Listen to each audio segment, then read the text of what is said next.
ఉంది. వాస్తవానికి వ్యాపారుల గోడౌన్లలో భారీగా పాత స్టాక్ నిల్వలున్నాయి. కానీ ఆ నిల్వలను బయటకు తీయకుండా కావాలనే కృత్రిమ కొరత సృష్టిస్తున్నారు. ప్రజల్లో ఆందోళన పెంచి అదే పాత స్టాక్ను ఇప్పుడున్న కొత్త రేట్లకు అమ్ముతూ అక్రమ లాభాలు ఆర్జిస్తున్నారు. నూనెల ధరలు మండుతుంటే మరోపక్క గ్యాస్ సిలిండర్ల పరిస్థితి మరింత దారుణంగా మారింది. డొమెస్టిక్ గ్యాస్ ఏజెన్సీలు పక్కా ప్రణాళికతో బ్లాక్ మార్కెట్ దందాకు తెరలేపాయి. సామాన్యులకు సప్లై లేదని, స్టాక్ రాలేదని బోర్డులు పెడుతూ అదే గ్యాస్ను కమర్షియల్ అవసరాల కోసం హోటల్స్కు, బ్లాక్ మార్కెట్కు తరలిస్తున్నారు. 14.2 కేజీల గృహావసరాల సిలిండర్పై ఏకంగా 1000 నుంచి 1500 రూపాయల వరకు అదనంగా వసూలు చేస్తున్నట్లు గణాంకాలు చెప్తున్నాయి. ఇక కమర్షియల్ సిలిండర్ వాస్తవ ధర 2106 రూపాయలుంటే దాన్ని బ్లాక్ మార్కెట్లో 4000 నుంచి 6500 రూపాయల దాకా విక్రయిస్తున్నారు. ఇది పగటిపూట జరుగుతున్న పక్కా దోపిడీ.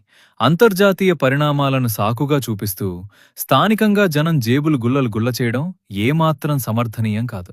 దీనిపై సివిల్ సప్లైస్ అలాగే విజిలెన్స్ అధికారులు తక్షణమే దృష్టి సారించాలి.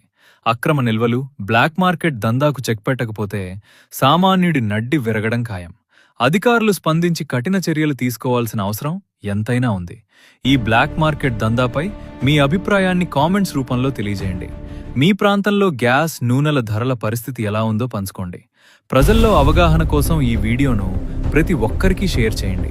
ఇలాంటి వాస్తవ వార్తా విశ్లేషణల కోసం నేత్ర మీడియాను సబ్స్క్రైబ్ చేసుకోండి. నమస్కారం.